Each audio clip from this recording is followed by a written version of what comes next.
Soon after I became Dean of the River Campus Libraries at the University of Rochester, Don Waters of the Mellon Foundation asked a question which he asks of most new library deans, which is, what keeps you up at night? And so at the top of my list were questions about copyright and fair use. Because really in the library community, with a lot of questions that we have, we could always, for example, put out on a listserv, considering something in digital humanities. Does anyone have a job description to share or something like that? But when it came to copyright and fair use, you put a question like that on the listserv. What are you doing? What are your best practices around e-reserves, for example? You would get deafening silence because we just knew we could not put that in writing. We couldn't have conversations. And it was very frustrating because it was such a core piece of what we're doing, and yet we aren't able to share ideas and have conversations. So when I brought that to Don's attention, he thought that perhaps the Mellon Foundation could help because it could serve as a convening body and it could really bring together individuals to work on this problem without causing attention on any one particular institution, which was really, part of the concern.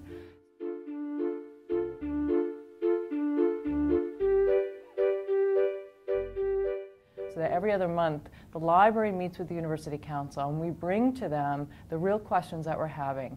And we're looking around fair use and copyright. We look at the law, we look at the code of best practices, we look at past practice at Yale, and we think about, on a case-by-case basis, what should we be doing.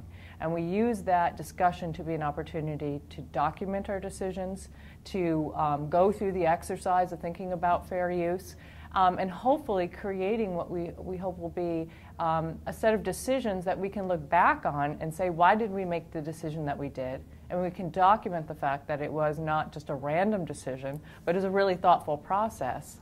And hopefully build for us a set of decision-making processes, so future decisions, where we look at a particular collection and think about what we can or cannot do, we can look back at our own local sort of case law, let's say, look at our own local case law and say, well, how is this related? How is it similar? And not have to sort of reinvent the wheel over and over again. So without the code, and that as a catalyst, I really don't think we would have made as much progress as we are now. So we have this process in place, and we're meeting every other month, and we're really starting to pick up some momentum about having these conversations, and it's giving us a vehicle for making decisions around copyright and fair use at Yale in the libraries in a way that we just couldn't do before.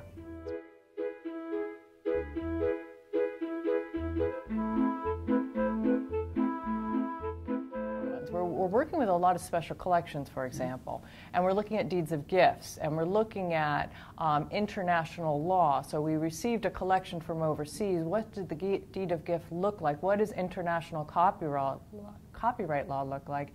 And how might we make a decision about what we can and can't do with that collection? So that's causing us to say, well, we have a lot of ambiguity in the past. But going forward, can we establish a new deed of gift that we're comfortable with and we won't have this ambiguity going forward? So those are sort of two examples. Another one would be materials, again within special collections, that have cultural sensitivity. So thinking about audio recordings from 40 years ago in the field, an anthropologist in Africa.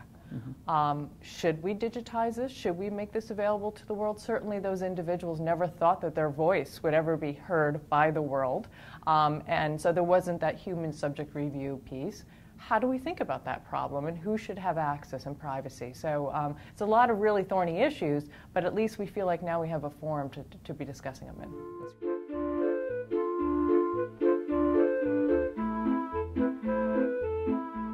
So we're going far beyond, I think, what the code was focused on, but it became that vehicle. It got us started. And once we got going, it feels like, well, why should we stop here? Why should we stop with copyright and fair use in a more defined sense? Let's think about other intellectual property issues that are really complicated issues, and let's get started.